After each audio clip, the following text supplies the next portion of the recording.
everyone. Thanks for joining us from our studios in Israel. I'm Aaron Porras, here with ILTV's morning briefing. A Palestinian fisherman from the Gaza Strip has been killed after ignoring multiple warnings from the Israeli Navy to keep his boat within a permitted fishing area. The man was sailing on his boat with two others and kept on straying away from the northern Gaza Strip to Israel, leading the Israeli Navy to open fire after he refused to stop.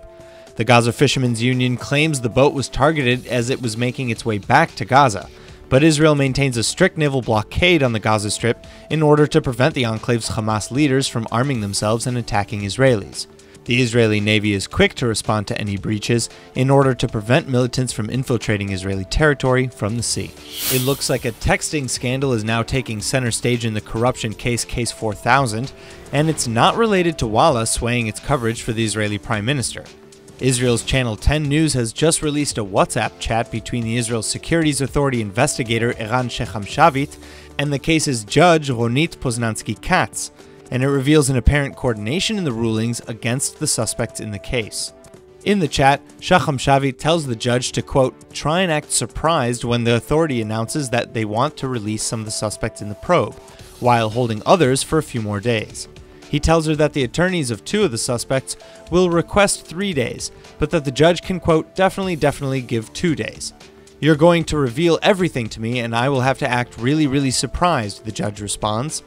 This conversation took place just before the suspects' remand hearings, where they are given their chance to make their case before the judge decides whether or not they can be released. Needless to say, now that the chat has been released, the Israeli Supreme Court Chief Justice and the Israeli Justice Minister have removed Judge Poznansky-Katz from the planned hearings and are investigating her behavior. Shechem-Shavit has also been placed on leave. Meanwhile, 6 suspects in Case 4000 are demanding their immediate release, saying the text messages have contaminated the judicial process.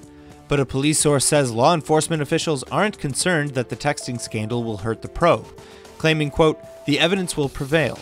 Case 4000 involves suspicions that the owner of the Israeli news channel Walla granted positive coverage to the Israeli Prime Minister and his family, all in exchange for benefits for his other company, the telecommunications giant Bezeq.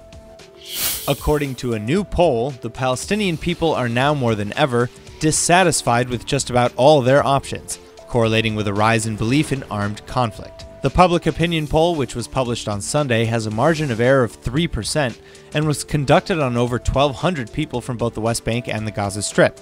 According to its results, support for both Fatah and Hamas has fallen again, while belief in both nonviolent and violent resistance against Israel have risen. Armed resistance has garnered 5% more over last year to 35% total, and nonviolent resistance rose to 30%. But over 50% of those surveyed still said they had little to no faith in any of the Palestinian leadership to uphold decisions against Israel and the United States, or in their best interests.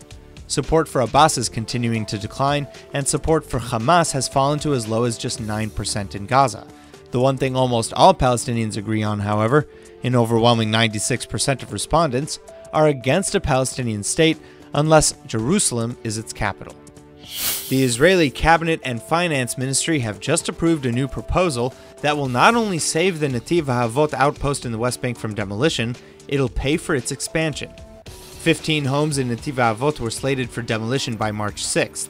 Now, with the help of an additional 60 million shekels being earmarked for the Gush Etzion Regional Council, where Netiv HaAvot is located, residents of the outpost intend to build 350 additional homes. Prime Minister Netanyahu praised the decision, and Gush Etzion Regional Council Chairman Shlomo Ne'eman called the proposal, quote, a tremendous achievement for the Zionist enterprise in Judea and Samaria, end quote, though he also claimed that this would not excuse previous demolitions. Settlement watchdogs like NGO Peace Now, however, are calling out what they see as a double standard, quote, proving once again that one law exists for settlers and another for the rest of the country, end quote. The outpost was originally slated for demolition in September of 2016, when the High Court accepted a Palestinian petition that said the homes were built illegally on their land. The final report of the investigation into a downed Israeli F-16 jet earlier this month has come out, and it seems crew error has been named the culprit. The Israeli fighter plane was struck on its return journey from a mission in Syria in response to an Iranian drone breaching Israeli airspace.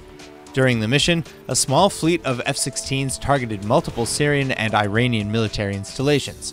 According to senior Israeli Air Force officials, of the many aircraft that were deployed in the mission, one did not deploy proper countermeasures during its return and was struck down by Syrian surface-to-air attacks. The F-16 crash-landed in Israeli territory, and both of the jet's two-man crew survived. That's all for now. I'm Aaron Porras, and see you later with our main daily broadcast from Israel at 2 p.m. Eastern Time.